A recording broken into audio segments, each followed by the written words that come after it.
Vim nesse vídeo para falar da segunda temporada de Ctrl Z, série mexicana da Netflix, já adiantando que, além, claro, de spoilers, eu tenho alguns apontamentos negativos com relação a essa segunda temporada. Tem a parte que eu gosto bastante, que é a parte do mistério, e eu vou falar sobre ele aqui no vídeo, mas tem algumas escolhas de roteiro e alguns temas relacionados à representatividade LGBTQ+, que eu acho que merecem ser discutidas aqui. E aí, gente, eu sou o Pato, estou sempre fazendo vídeos sobre filmes, séries e animações com conteúdo LGBTQIA+.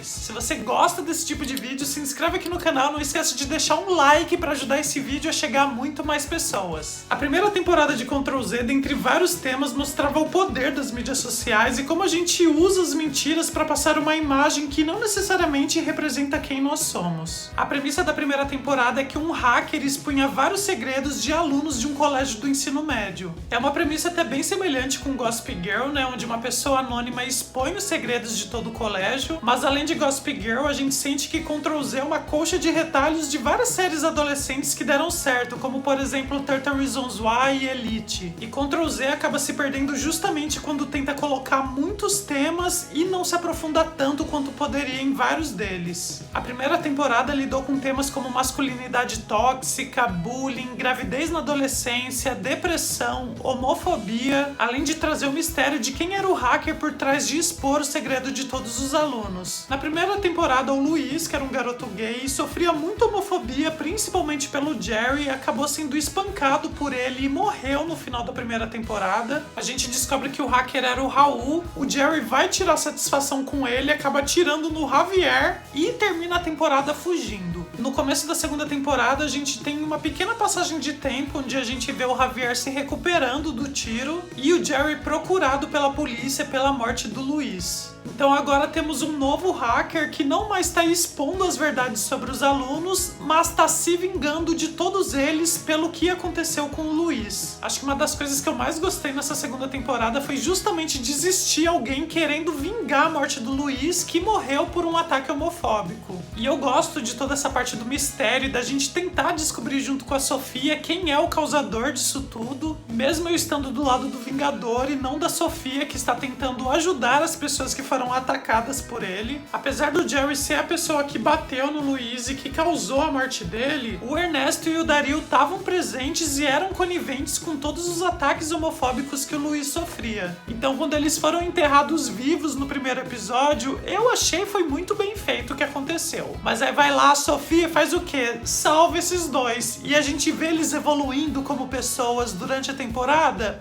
Não. E sobre a Sofia, acho importante a gente falar sobre ela, porque apesar dela ser a protagonista, eu acho que falta um pouco de carisma na personagem.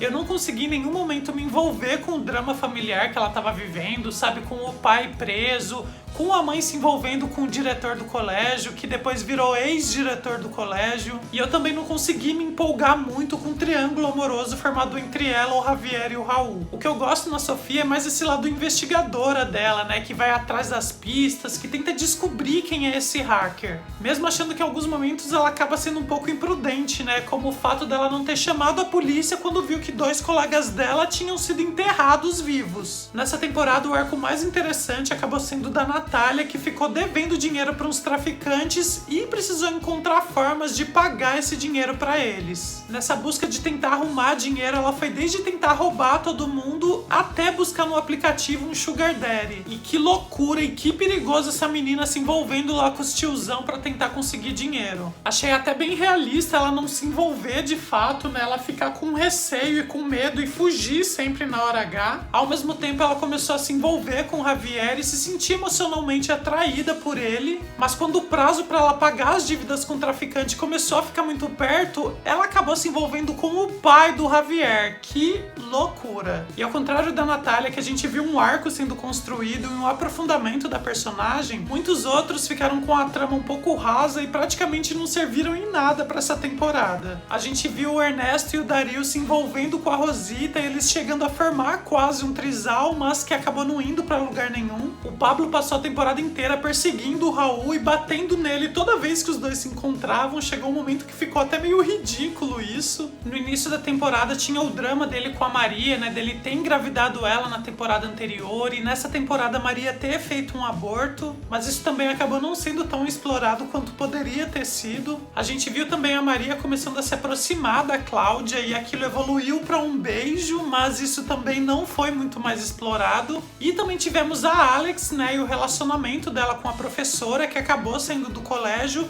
mas também que não foi tão explorado quanto poderia. A gente viu só a Alex e a professora tendo alguns momentos íntimos entre as duas, a professora recebendo uma proposta para ir trabalhar em Madrid e a Alex querendo largar tudo para ir com a professora também, e depois a gente descobrindo que a professora não queria levar a Alex junto, né? Afinal de contas é apenas uma adolescente, o que ela ia fazer com uma adolescente em Madrid? E é uma trama interessante que poderia ser mais bem trabalhada, né? Afinal de contas é uma mulher adulta, né? Uma professora que se envolveu com uma aluna. A gente não viu nem qual foi a reação da família da Alex com relação a isso, e o não aprofundamento dessa trama foi justamente para segurar o mistério que seria revelado no final da temporada, o que eu particularmente acho que acabou mais prejudicando do que ajudando a trama. No geral, essa segunda temporada de Ctrl Z tava com personagens demais, tramas demais e tempo de menos para aprofundar cada uma delas. Eu acho que Ctrl Z ganharia mais se a gente tivesse menos personagens e conseguisse trabalhar melhor cada um deles. A forma como foram representados os personagens LGBTQ+,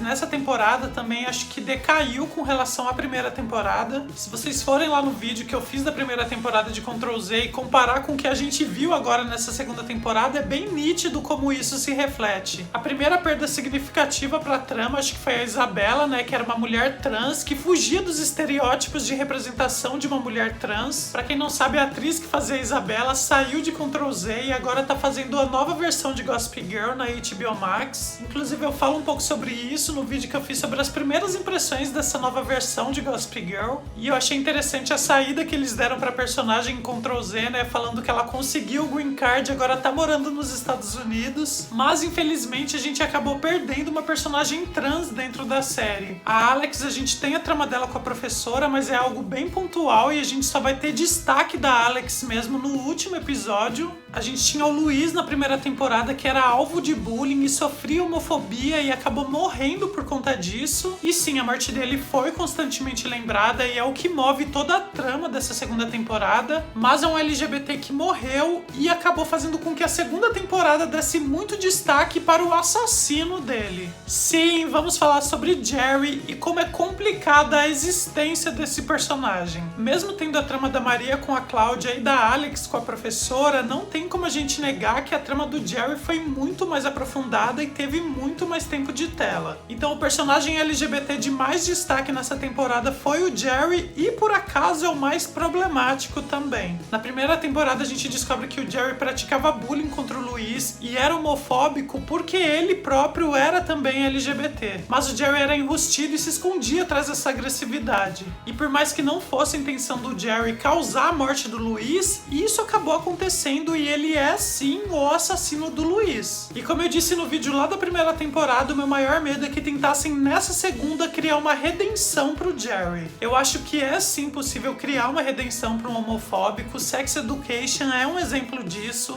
No vídeo que eu fiz falando sobre a segunda temporada de Sex Education, eu falo um pouco sobre isso. Tem até um filme nacional chamado Carlinhos e Carlão, onde isso acontece também. Eu fiz até vídeo pro canal falando sobre ele. Mas em nenhum desses dois casos onde acontece a redenção, a gente não vê o homofóbico tendo tido as atitudes que o Jerry teve aqui em Ctrl Z. Em nenhum desses dois casos, o homofóbico matou um LGBT. Mas vamos entender o que Ctrl Z fez com o arco do Jerry nessa segunda temporada. O Jerry começa a temporada foragido e a gente descobre que ele tá se escondendo na casa do Raul. Então a gente acompanha o desespero do Jerry, né? Ele se sente culpado pelo que aconteceu, ele não queria matar o Luiz, mas ele matou e não quer se entregar pra polícia pra pagar pelo crime crime que ele cometeu. Enquanto isso, a gente acompanha o Jerry descobrindo um pouco mais sobre a própria sexualidade. Tem um episódio que ele sai escondido da casa do Raul e vai pra um bar gay, onde ele acaba sendo assediado e bate no cara que tava assediando ele. Então o Jerry é expulso do bar e do lado de fora ele acaba conhecendo o Pip e tem uma conversa bem errada com ele. Na conversa o Jerry usa um termo pejorativo pra se referir ao cara gay que deu em cima dele. E quando o Pip fala que gosta de homens, o Jerry fala que jamais desconfiaria porque ele parece normal. E apesar de errado, é uma conversa muito realista, porque assim como o Jerry, existem muitos LGBTs tão preconceituosos quanto ele. E é muito comum, principalmente homens, quando estão descobrindo a sexualidade, quando estão descobrindo que são LGBTs, serem homofóbicos, serem LGBTfóbicos pra manter essa sua imagem de machão. É um preconceito muito comum dentro da própria comunidade contra homens que fogem do padrão de masculinidade. Então o Pip, aos poucos, vai mudando um pouco a cabeça do Jerry, vai amolecendo um pouco os pensamentos dele. Tem um episódio que eles vão pra uma balada LGBT e o Jerry se vê imerso num universo bem diferente e bem mais plural do que ele imaginava. Ele ainda tá cheio de preconceitos e é natural pra alguém que veio de uma criação como a dele, mas ele tá se abrindo a um mundo novo. A gente vê o Jerry finalmente se entregando e se envolvendo sexualmente com o Pip, se deixando levar por aquele relacionamento, mas o relacionamento só não vai pra frente porque o Pip descobre que o Jerry tá sendo procurado por assassinato e expulsa ele de lá. Pelo menos alguém sensato com relação ao Jerry, né? Porque o resto, todo mundo parecia encobrir ele ao invés de denunciar logo pra polícia. Então a gente tem um episódio com vários flashbacks da época que o Luiz ainda tava vivo. Nesse episódio a gente vê as primeiras interações do Luiz com o Jerry, quando o Luiz começou a sentir interesse pelo Jerry, fez um desenho dele, e como o Jerry era amigável com o Luiz e tratava ele bem, né, talvez até tivesse também um interesse por parte do Jerry, mas a gente entende como a criação do Jerry influenciou para que ele se tornasse essa pessoa homofóbica e machista, e como as amizades que ele fez no colégio contribuíram para que ele reforçasse isso através da violência. E a gente vê o Jerry tanto indo no túmulo do Luiz para se desculpar,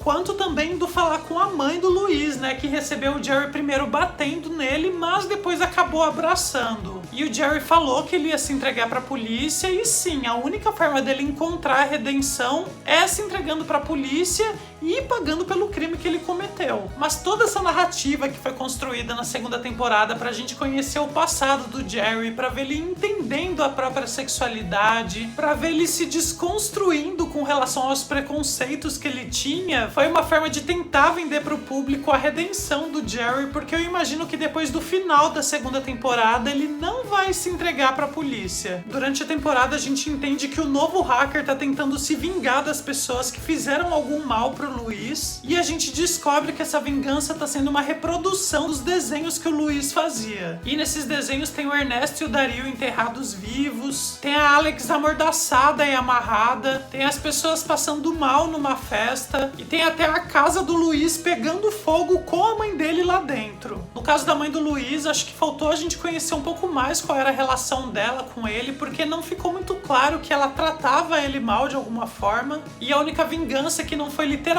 concluída foi a do Raul, que só teve o dinheiro dele levado. Então a gente descobre que o Vingador, na verdade, era uma Vingadora e era a Alex. A Alex estava se sentindo culpada por ela ter incentivado o Luiz a mostrar pro Jerry o desenho que ele tinha feito dele e ter começado toda essa onda de bullying e homofobia que acabou resultando na morte do Luiz. Claro que a Alex não é culpada por isso, a Alex só estava tentando ajudar o Luiz, jamais ela poderia imaginar que o Jerry fosse matar ele. Então, querendo que todo mundo se sentisse culpado tanto quanto ela estava se sentindo, a Alex começou a se vingar de todas as pessoas que o Luiz tinha desenhado, inclusive criando a situação que o Luiz desenhou dela própria. Mas o plano final da Alex era se vingar do Jerry, que foi o único que o Luiz não tinha feito um daqueles desenhos de ódio. Isso porque, apesar de toda a violência que o Luiz estava sofrendo pelo Jerry, o Luiz não tinha ódio dele, o Luiz gostava do Jerry. E o plano dela, após fazer com que o Jerry se matasse, era pegar o dinheiro do Raul e morar com a professora em Madrid, falando que eram os pais dela que estavam sustentando. Nesse meio tempo, a Natália é pega pelos traficantes porque ela não conseguiu pagar o dinheiro que ela devia, e a Maria e a Cláudia vão também atrás desse dinheiro do Raul, que tá escondido no colégio, no armário do Luiz. Então, quando a Alex tá com o Jerry no terraço do colégio, aparece também o Raul,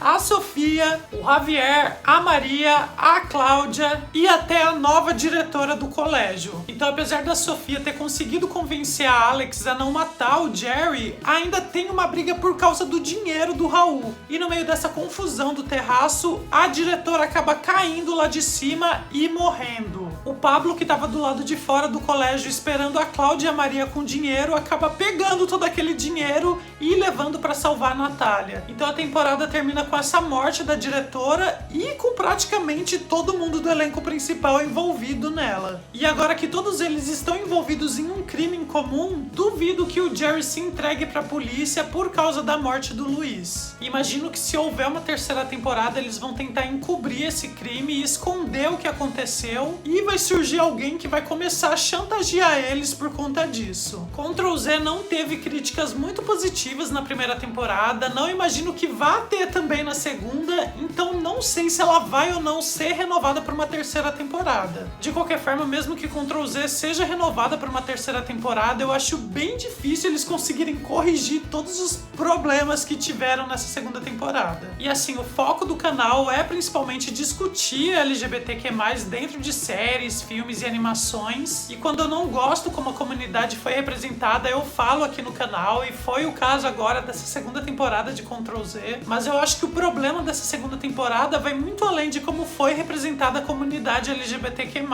Como eu disse, foram muitos personagens, muitas tramas e muito pouco aprofundamento. A Maria e a Cláudia, por exemplo, independente de ser LGBT, é uma trama que ganharia muito mais se tivesse sido mais explorado. A mesma coisa da Alex e da professora e como os pais dela estavam lidando com aquele relacionamento. Mas o ponto positivo continua sendo a parte da investigação e de todo o mistério. Eu sempre gosto quando a série traz algum mistério, alguma coisa pra gente ficar tentando descobrir o que aconteceu. Tiveram uns furos aqui e ali, talvez a motivação da Alex não tenha sido tão forte quanto poderia ter sido, mas no geral eu gostei de ficar especulando e criando teorias enquanto eu tava assistindo. E se a gente vai ter ou não uma terceira temporada, só o tempo irá dizer, não é? Tem mais o que dizer? Não tem mais o que dizer. Nos vemos então num próximo vídeo. Beijo do Pato e tchau!